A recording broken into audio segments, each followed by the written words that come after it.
Welcome back to the Build Beyond podcast. This episode is about marketing. This is going to be about marketing in health and wellness.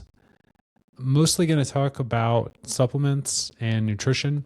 It's going to be a little sensitive because I feel like if you go down the route of supplements, inevitably you're talking about nutrition. You're talking about things that people put in their bodies.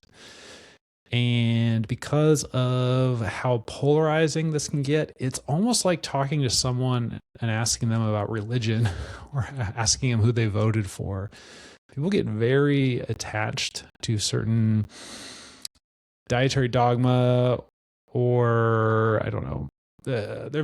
We are very susceptible to marketing. Let's just put it that way. And the health industry, especially the alternative health space, if we're talking about the kind of people and companies that set themselves up to be the alternative to big pharma or the alternative to the standard American diet. They're not all bad, and I'm actually, most of them probably aren't. They have a lot of good, but there's definitely some marketing there. So I want to go over this. And for this episode, I really tried to get a marketing professional to come on. It was challenging. There's a lot of people who don't want to go on camera and talk and be perceived to be exposing marketing tactics, or maybe they feel uncomfortable talking bad about certain brands. And I get it, because if you work in the marketing space, that's you could end up representing one of those brands, or one of those brands could be trying to do a deal with a company that you work with. So I'm just going to make this a solo episode, but I have some clips that I'm going to play for you, and I'm going to play them in a specific order because I just want to highlight how powerful marketing can be and how susceptible we can all be to marketing. So let's watch this first clip. The season of candy corn. You either love these things or you hate them. I love them, but one thing we can agree on is that nobody would call these healthy. So I'm going to show you just how easy it would be to rebrand candy corn to make it sound healthy. Check this out.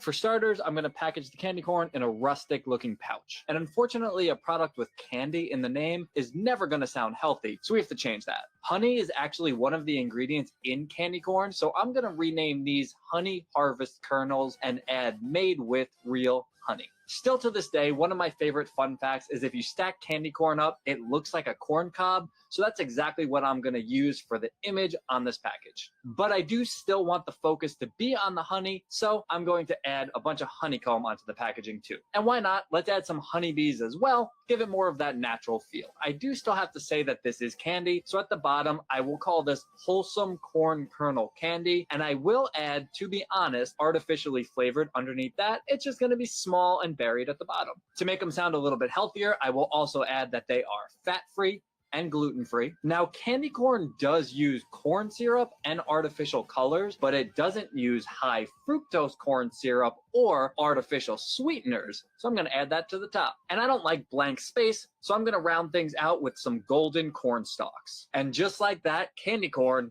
is a health food. Okay. That's obviously ridiculous, but it's really well done. And actually, this guy, I'm going to play you one more from him because I think it highlights the effectiveness, because this seems ridiculous, but I'm going to walk you along this path. The tactics that he's using to make candy corn sound healthy, those are, in my opinion, from what I observe, the tactics that get used for a lot of products that people are legitimately trying to sell to us as health products. So watch this one.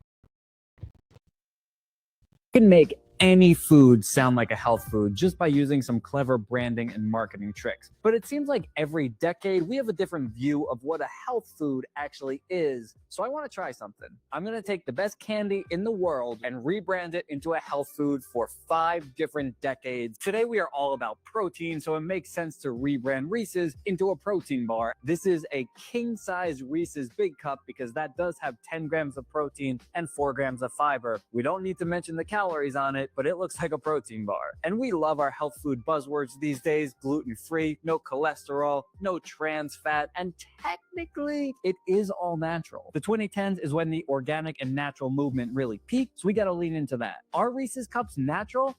Technically, there's no true definition by the FDA of what constitutes as natural. Yes, it does contain refined sugar, but it's from sugar cane, which is a plant which is naturally occurring. Yes, it's a gray area, but again, there is no true definition, so we can use it. And emphasizing the protein and the energy from peanuts, because peanuts come from the earth and are natural. This design is hideous, but if you go back to the 2000s, everything was very clinical and scientific, so I wanted to lean into that. And this one's truly just about calling out the things that sound healthy. Made with real peanut butter, no artificial flavors or sweeteners, twice the protein of other candy bars, and you have to call out no high fructose corn syrup because this is the time when everybody was terrified of that stuff. Everything in the 90s was all about low fat, so we've got Reese's Slim. And for this one, all I'm doing is I'm packaging up the Reese's Thins because they have less peanut butter inside and therefore 50% less fat. By manipulating the serving size, it makes it seem like it's a lower fat, lower calorie option, when in reality, it's just a regular Reese's product. There were very little regulations in the 80s, so we don't really have to put a whole lot on the label for this one. The 80s had a big emphasis on healthy breakfast, so we're making Reese's into a healthy breakfast option. Start your day with real peanut butter energy. There's peanut butter and sugar, hence energy, with essential vitamins and minerals when paired with milk. All of those vitamins and minerals are coming from the milk, but this is something that he used to be able to get away with. And there we have healthy Reese's through the decades. All vastly different, but at the end of the day, just Reese's. If you want me to rebrand another food through the decades, let me know in the comments. Another great example. And it's funny because based on my age, I've kind of seen all those marketing tactics. And, when you think about those 2 videos that we just watched, you can start to think the hamster wheel should be turning a little bit. And we have to start to wonder, what buzzwords are we falling for? How many products are you attracted to and maybe even using on the premise that it's healthy, when the terms that are being used aren't even real terms? You can't regulate all natural, the term all natural. And unfortunately, I see people fall for this kind of stuff all the time. And in general, I don't think that it's necessarily a lot of the things that people fall for are inherently bad for them. But I will see people put time, energy, and money into products, and people only have a certain amount of time, energy, and money. So if they, in their mind, they're going to budget a certain amount of resources towards health, and they expend those resources on a product, and that product is not going to deliver what they want, that means they don't have the time, energy, and money set aside to work on things that are actually going to move them in the direction of health. And so a phrase that I like using, it's people will step on over $100 bills to pick up pennies. So it's not that a penny isn't worth anything. It has value. And it does increase your bank account, but not like $100 bill. And I see people gravitate towards some of these products, which may actually, in some ways, make you healthier. Eating a Reese's, technically, you will get energy from it, and you're going to get some protein from it.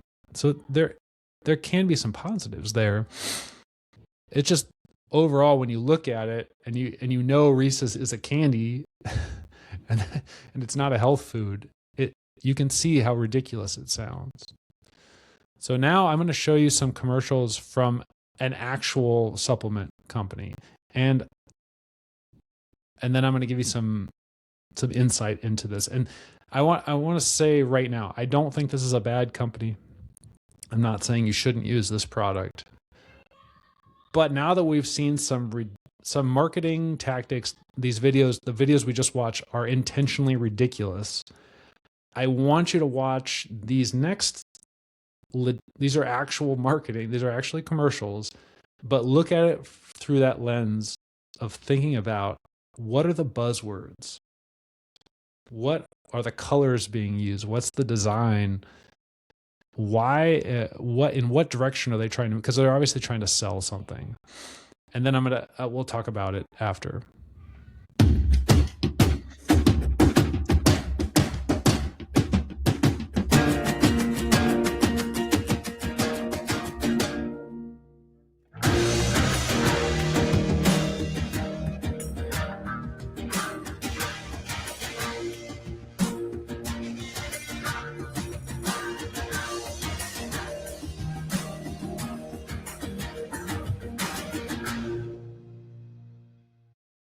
That's a good commercial. I'm going to show you another one from AG1, and then I'm going to talk about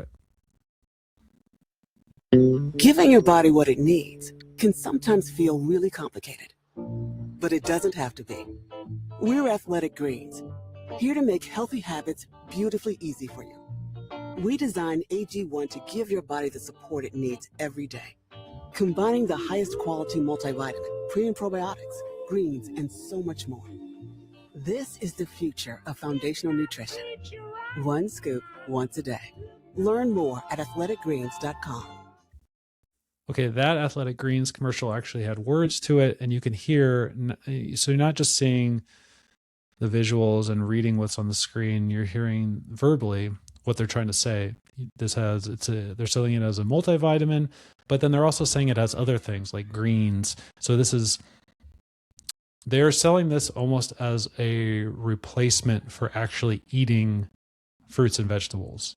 And they're not outwardly saying that, but to me, that feels like the overall theme, because they're showing you all the whole foods, especially in that first commercial. They're depicting it. So they may not be explicitly saying that, but to me, that's the message they're trying to convey. So let's watch this video critiquing Athletic Greens. All right. And so the last rapid fire question I know many of you are interested in was submitted by Teresa. Teresa says, "Hi, Rhonda. In the interview with Dr. Attia, he mentioned he takes Athletic Greens 1, also known as AG1, daily as part of his supplement regimen. Can you please comment on supplementing with high quality green powder like AG1? Thanks." Okay. So I do have some thoughts on this. I think that calling, for example, Athletic Greens 1 or AG1 a high quality greens powder is a little misleading. I think it's more of a multivitamin. In fact, I'm not impressed with AG1 being anything more than a multivitamin. If that is how you prefer to take your multivitamin, I think go for it. It does look like it is a pretty good quality multivitamin. But if you think you're getting additional benefits, like you're getting greens from it, that is not likely the case at all. There's very minuscule amounts of the quote unquote superfood complex and the quote unquote nutrient extract and the probiotics that are in that blend. So, I mean, the amounts are so minuscule that there's absolutely no way that you should be considering this a greens supplement. It should be a multivitamin. And that is the way to think about it. It is a multivitamin. It is not a superfoods type of supplement. It's not, I don't think it should be replaced for greens or fruits or any other superfoods at all. So again, if you are looking for a multivitamin and you like to take it in that sort of drink form, then it looks like it's got some pretty decent micronutrients in there. And I do like, the list of micronutrients in there as a multivitamin, but beyond that, is not going to serve a purpose of being a greens kind of replacement.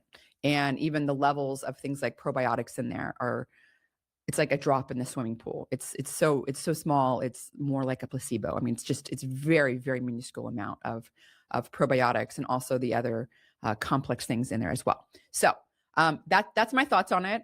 It seems like it's a high quality multivitamin, if that's the way you like to take your multivitamin. I think she said that very well.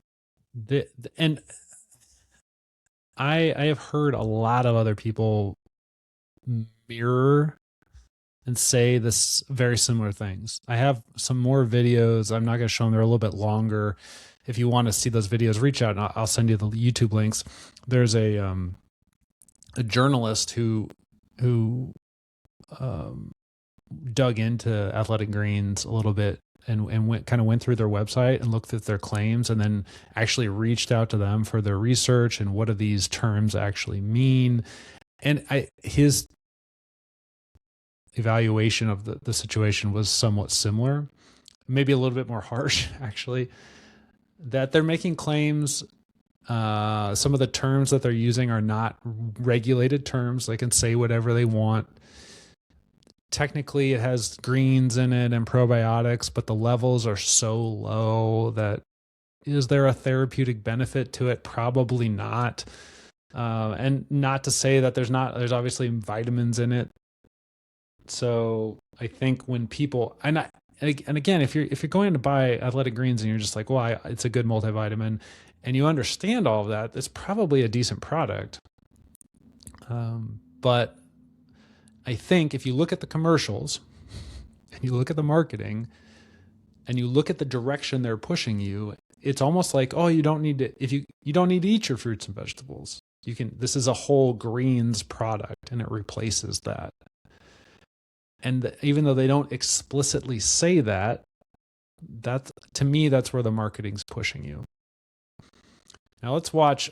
This is a really interesting reel from two medical physicians. Not everything for profit automatically becomes evil, just how everything that is natural does not become safe. Cyanide, arsenic, natural, not safe. For profit, pharma, But what's also for profit? Natural supplements, billion-dollar industry. Why is no one approaching them with the same level of skepticism that they are the pharma industry when they're also a for-profit billion-dollar industry? Well, Dr. Mike is spot on here, Time School. And here's what most people don't realize. The supplement industry is massive, valued at almost $500 billion last year and expected to rise to $700 billion in 5 years' time. And the total wellness industry that includes everything from nutrition, spas, gyms, health devices, and so on, is valued at over $6 trillion, which is 4 times the size of Big Pharma. Yet, unlike Big Pharma, wellness products, supplements, and services don't need to prove that they're safe or effective before they hit your shelves. Oversight is almost non-existent, and frankly, you have no idea what it is you're buying.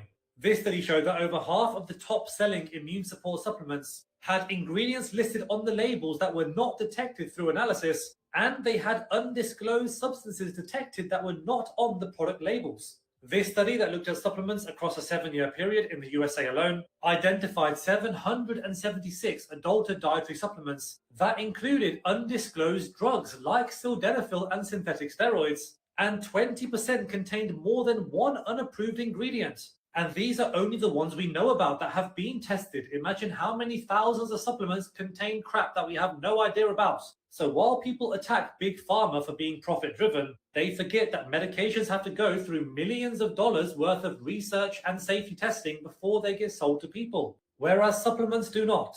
So if anything, we should be demanding equal scrutiny. Because when it comes to our health, the standard should be evidence and safety, not whether the label says natural or pharmaceutical. Glass mist.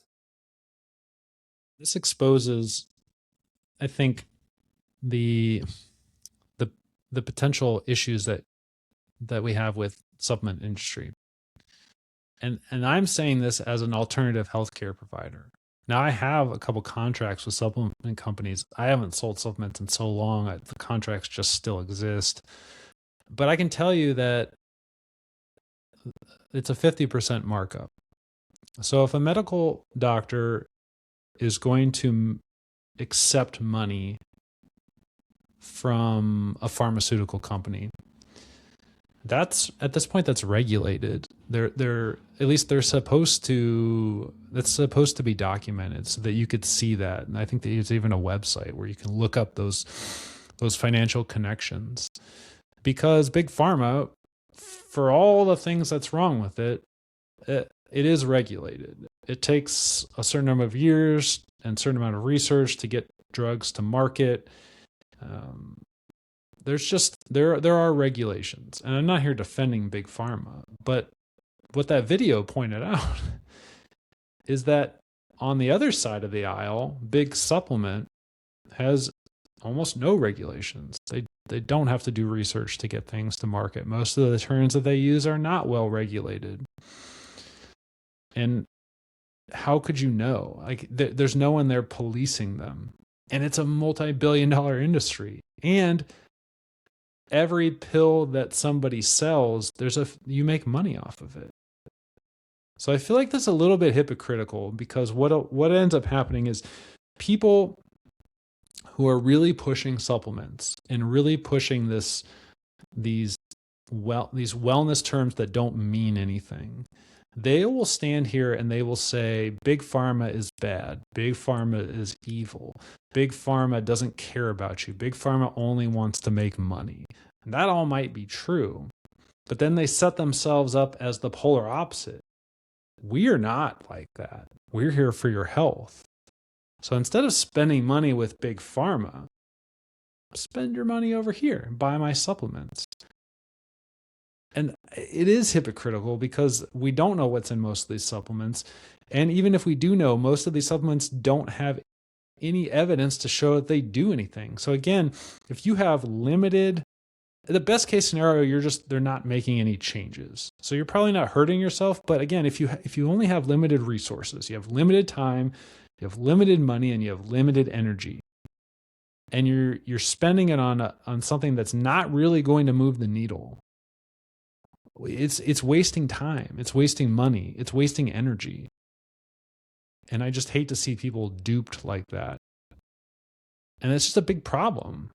It's a big problem when, rightfully so, doctors can't make money off of every individual pill that they sell if they're selling a drug, if they're prescribing medication. But if I sell supplements, I make money off of every pill. It's a 50% markup. And I'm not trying to say that we shouldn't have supplements or people shouldn't sell supplements, but this is for you. It's not for me as a doctor or for me to scold other healthcare providers. And this is for you as the consumer. This is you as the healthcare consumer. So get an idea that with those videos that we started out with, the ridiculous videos of making candy corn sound healthy and making Reese's sound healthy, these are literally the tactics that the wellness industry uses to convince you to buy their products. And their products are not well regulated. We don't know what's in them necessarily. And even if we do, a lot of them they don't work. And these companies can use fake terminology like all natural, which doesn't necessarily mean anything.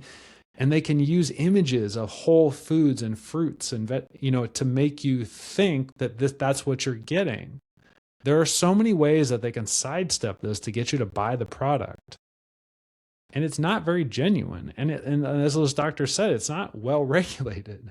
No one's going in there and being like, you have to be honest. It's just the way it is right now. And unfortunately, I feel like social media and marketing in general is pushing people towards, not pushing people, is trying to convince people and attract people to biohacks. How can we accomplish the optimal health outcomes that we want with the least amount of energy possible? And I'm actually all about that. If there are biohacks that actually work, let's do it. I want it. The problem is that most of these biohacks don't work. And they waste your time and they waste your money and they waste your energy. And some of them are actually unhealthy. So check out this video. complicated. I think social media has predisposed people to look for these biohacks or these quote unquote simplistic things that they can optimize in their lives, when realistically the basics, exercise, good sleep habits, minimizing smoking, alcohol consumption, consuming fiber, eating a nutritious and diverse diet, not consuming too much red meat. People like to exist in these camps on social media because they want a simplistic answer, but realistically, the basics are not so basic when you look at them mechanistically at their core. Like, Yes. you look at the benefits of what exercise is actually doing to promote good health over time to the human body. And it's not only wildly diverse, like the treatment efficacies of cancer therapies, but it's just incredibly complicated. I don't think I could have said it better. The whole idea of these marketing tactics is to take a very complex scenario like nutrition and simplify it in a way that attracts you to the biohack that's going to unlock all the health and all the wellness and all the fitness and everything that you want. But it's weird because it's simple and it's not simple, right? You're a complex person. You have complex things going on within your body. Everything is complex. Some of the simple things that you can do that are free are the things that your grandmother probably would have told you. You got to eat your vegetables. You got to get enough protein. You got to sleep. You should exercise. You should move your body. And we all kind of know that. And yeah, thanks, Grandma. Got it. But it's so true. And if you did these things consistently, you could get the results. The interesting thing is that I know people who will take supplements consistently. They will do a lot of things consistently that aren't going to produce the results that they want. And they pay money for them. And you could just not pay that money and take that consistency, if we could shift it over to like walking or squats or push-ups or no screen time before bed. I don't know. Anything that we think could potentially increase your physical activity, get you more fiber, decrease your total caloric intake, increase your movement, increase strength training, or decrease your stress or improve your sleep. Anything that we can actually do that can affect any of those things, now we're moving in the right direction. And I just don't see how a lot of these supplements are going to do that unless perhaps they're a catalyst. And that is a thing too, is like people, there's nuance here. I'm not anti-supplement. I'm just anti-wasting time and money. So for a lot of people, there are people out there who are like, hey man, I try and meet physical activity guidelines. I work on my sleep. My diet is pretty good. It's, I'm trying to make it better all the time. And I'm doing all these things. And I like taking supplements because I feel like it's just an insurance policy. They're relatively cheap for me and there's no negative side effects. So whether they work or they don't work, I don't really care. I just want to add those in. That's cool. But I know a lot of people who are not happy with their health. They're not happy with their bodies. They're not happy with their energy levels. They're not happy and they want to make changes. They're not happy with their pain levels. And they are wasting time on certain products. And a lot of that has to do with the marketing. And if we peel it back, a lot of the marketing tactics that are being used to attract people to waste their time, to waste their money, to waste their energy are the same tactics that we watched in those first couple of videos where they're making rhesus sound healthy. So let's watch this next video. This is about research and how research can be deceiving. Other thing, especially with all of these new study headlines, new study says this. One study doesn't prove anything.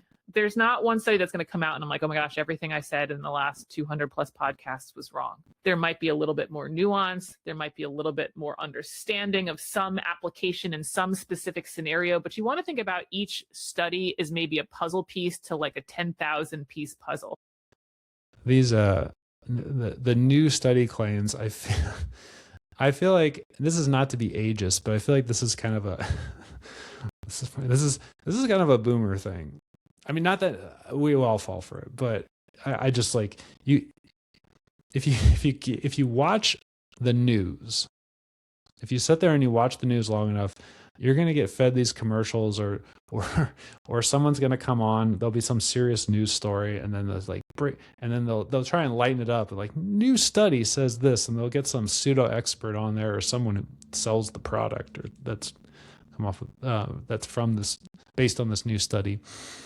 And it's so easy because you can take any study you want, individual study, and you can manipulate it to kind of sell whatever you want to sell.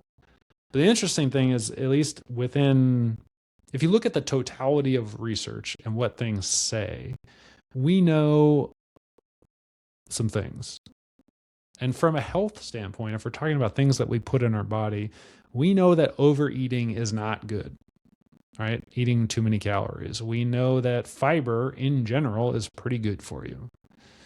There's a lot of things that haven't changed. And the interesting thing is that people will get frustrated because they'll be like, oh, the science has changed. The science keeps changing. Well, no, not really. Like I feel like the body of evidence for a lot of these things that we know to be healthy, it doesn't really change.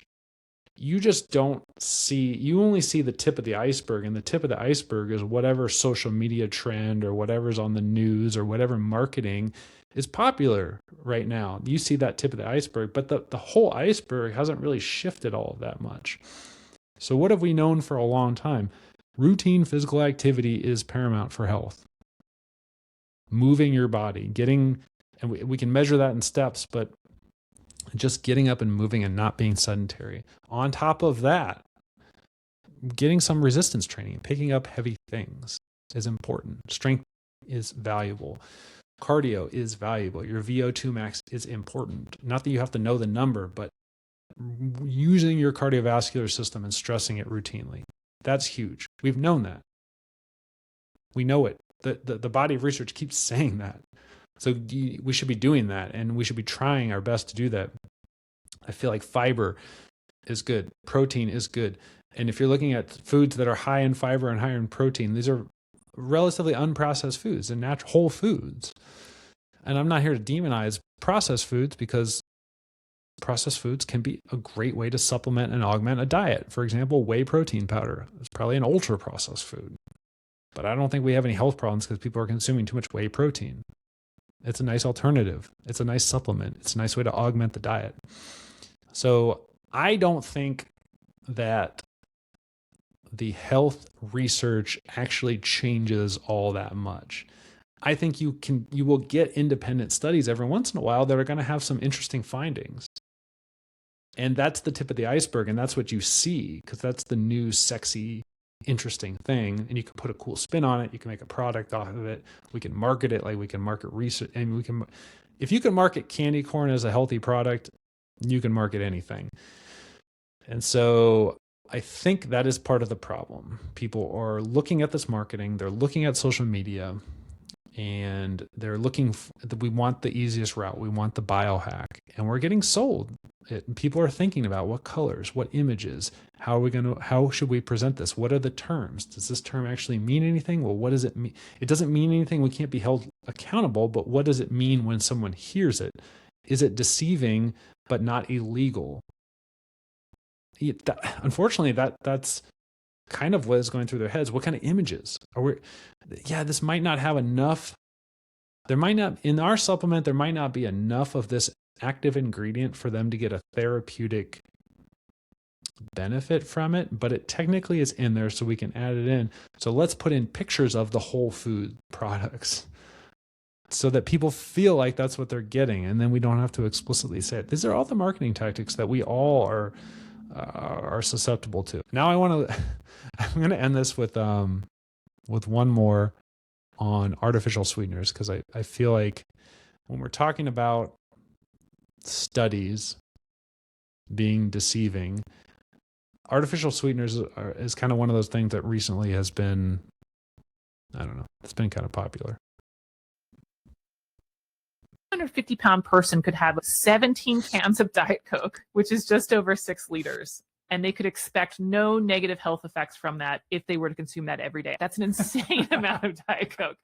And so when people often ask me these sweetener questions, they often will caveat, it's like, I drink a lot. And I'm thinking to myself, it's still not that. Yeah. It's just still not that, right? Now, I do want to point out that the ADI for aspartame in Europe is lower. That same 150-pound person would get a little bit more than 13 cans of Diet Coke, or close to 5 liters. Sure. So this is an example where you could say, okay, Europe is more strict, right? But we're still talking about an insane amount of Diet Coke that no one is drinking. So, and I think that just says it perfectly. You'll see these studies, and people will talk about these studies, and they'll say, well, artificial sweeteners are linked to cancer. And then when you look at the dose makes the poison. And if you look at the dose of artificial sweeteners that you would probably need in order to increase your risk for cancer, it's almost an unreasonable amount of Diet Coke that you'd have to drink. And then people will go down that route of marketing and saying, well, the Diet Coke that you get in Europe is different because technically it's different. They do have different regulations. But again, it would be a ridiculous amount that you would have to drink in order to get that harmful dose. And I'm not here advocating for Diet Coke. I'm not here advocating for artificial sweeteners. If you're not drinking Coke or Diet Coke right now, I wouldn't say that you should start. But there are a lot of people out there who drink a lot of soda, and they get a lot of sugar. So making that change from soda that has sugar in it to soda with artificial sweeteners, that could be a huge shift for their health in a positive direction. So I don't know. I don't know when people hear these things and they see these images and they decide to make these decisions, I don't want to judge them for their decisions. I don't want to judge you for your decisions. But the whole idea of this podcast is to challenge you and to guide you so you can reach your full potential. So if I said something today that rubbed you the wrong way, that's me challenging you. You should think about why that bothers you. And ultimately, I'm not guiding you to tell you what to put in your body or what not to put in your body. But the guidance is more of me just trying to raise some questions that I would hope that you would think about.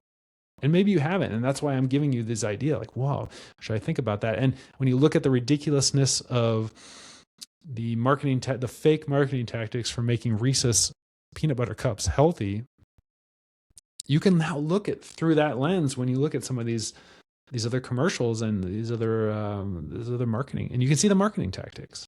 So hopefully this information challenges you. Hopefully it guides you, and ultimately reaching your full potential. I don't know what that is, but I'm assuming it has something to do with optimizing your nutrition, increasing your physical activity, getting in some resistance training, improving your cardio, improving your sleep, decreasing your stress, building better relationships, getting right with God, developing a healthy community around you, making your family healthier, making your friends healthier, associating with people who are like-minded, shaping your environment, not just for yourself, but for your family and your friends and your community. I think all of these things are important. And so I hope this was helpful. This was a fun podcast to put together because out of the few clips that I showed you, I probably looked at hundreds of them. And I look at this stuff all day, every day anyway, because I find it fascinating. That's what I do for a living. So hopefully in the future, I can actually get someone who's good at marketing to come on and do one of these episodes and probably give you a little bit more insight into the thought process behind creating some of these marketing ads. But until then, I hope this was helpful. Thanks for tuning in. I'll catch you guys later.